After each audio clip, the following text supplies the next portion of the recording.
कार्रवाई करते हुए सुप्रीम अदालत ने वाहन मालिकों के खिलाफ कोई कठोर कदम नहीं उठाने का निर्देश दिया है। Chief justice B R. Gavai, justice K. Vinod Chandran और जस्टिस एन.वी. अंजारिया की 3 सदस्यों वाली पीठ ने दिल्ली सरकार की अर्जी पर CAQM यानी वायु गुणवत्ता प्रबंधन आयोग को नोटिस जारी करके 4 सप्ताह में जवाब देने को कहा है। दरअसल दिल्ली सरकार ने एक याचिका दायर करके सुप्रीम कोर्ट से अपने 2018 के आदेश की समीक्षा करने का अनुरोध किया था।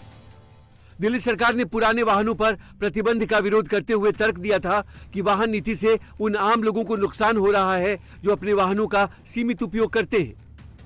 दिल्ली सरकार की ओर से कोर्ट में दलील दी गई कि कई लोग अपनी गाड़ियों का उपयोग सीमित रूप से करते हैं। कुछ लोग गाड़ियों से सिर्फ दफ्तर आते जाते हैं। ऐसी गाड़ियां बहुत कम चलती हैं, फिर भी उन्हें 10 साल बाद बेचना पड़ेगा, जबकि टैक्सी के रूप में इस्तेमाल होने वाले वाहन साल में 2 लाख किलोमीटर भी चल सकते हैं।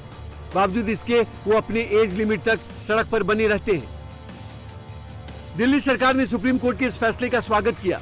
सीएम रेखा गुप्ता ने कहा कि वाहनों के एंड ऑफ लाइफ उसकी उम्र से नहीं बल्कि उससे निकलने वाले प्रदूषण या तय दूरी के आधार पर होना चाहिए। राहत मिली है दिल्ली के लोगों को और एनसीआर के लोगों को। जो 10 साल पुरानी डीजल की और 15 साल पुरानी पेट्रोल की गाड़ियां एंड ऑफ लाइफ मान लिया जाता था और उनको तुरंत जब्त करके कबाड़ियों को बेच दिया जाता था, इससे दिल्ली के लोगों की लाखों गाड़ियां अब तक इस तरह से उठा ली गई। हमने मानयोग सुप्रीम कोर्ट के आगे ये अपनी दरख्वास्त रखी, डिपार्टमेंट मिनिस्ट्री ऑफ एनवायरनमेंट ने, डिपार्टमेंट हमारे ने, कि हमें पोल्यूशन वाली गाड़ियों को बंद करना चाहिए और गाड़ी को एंड ऑफ लाइफ मानने का जो मापदंड है, मानक है, वो पोल्यूशन होना चाहिए, ना कि उसकी एज। हालांकि पुराने वाहनों को लेकर यह सुप्रीम कोर्ट का फाइनल फैसला नहीं है। कोर्ट ने वायु गुणवत्ता प्रबंधन आयोग को नोटिस जारी कर उससे उसका पक्ष रखने को कहा है। उसके बाद ही इस पर फाइनल फैसला होगा।